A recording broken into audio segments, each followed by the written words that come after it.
हरि ओम तत्सत। भरुथनी एकादशी व्रत कथा। भरुथनी एकादशी जो वैशाख महीने के कृष्ण पक्ष की एकादशी तिथि को मनाई जाती है। यह एक हिंदू त्यौहार है जिसे उपवास और प्रार्थना के माध्यम से मनाया जाता है। जब साधक भगवान विष्णु का आशीर्वाद प्राप्त करते हैं। भरुथनी एकादशी का व्रत रखने से सौभाग्य मिलता है और सभी पाप धुल जाते हैं। ऐसा माना जाता है कि भगवान विष्णु की कृपा से मोक्ष मिलता है। भरुथनी एकादशी का व्रत बहुत फलदायी है। अगर किसी ने गलती से कोई पाप किया है तो वह भी खत्म हो जाता है। भगवान विष्णु के आशीर्वाद से भरुथनी एकादशी व्रत करने वाले को मोक्ष की प्राप्ति होती है। यह सौभाग्य देने वाली, सब पापों को नष्ट करने वाली तथा अंत में मोक्ष देने वाली है। यह एकादशी का व्रत करने से कन्यादान के समान पुण्य की प्राप्ति होती है। भरुथनी एकादशी व्रत कथा। प्राचीन काल में नर्मदा नदी के तट पर माधांता नामक राजा राज्य करता था।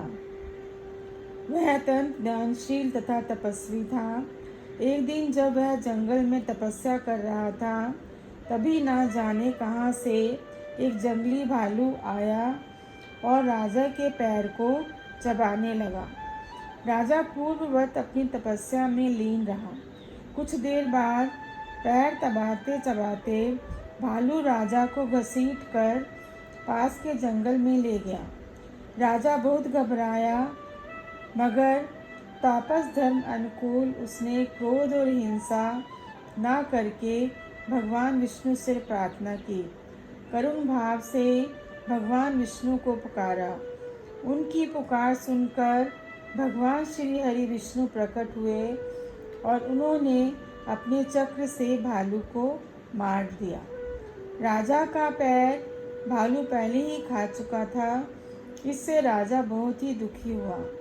उसे दुखी देखकर भगवान विष्णु बोले, हे वत्स, शोक मत करो, तुम मथुरा जाओ और भरुथनी एकादशी का व्रत रखकर मेरी बराह अवतार मूर्ति की पूजा करो।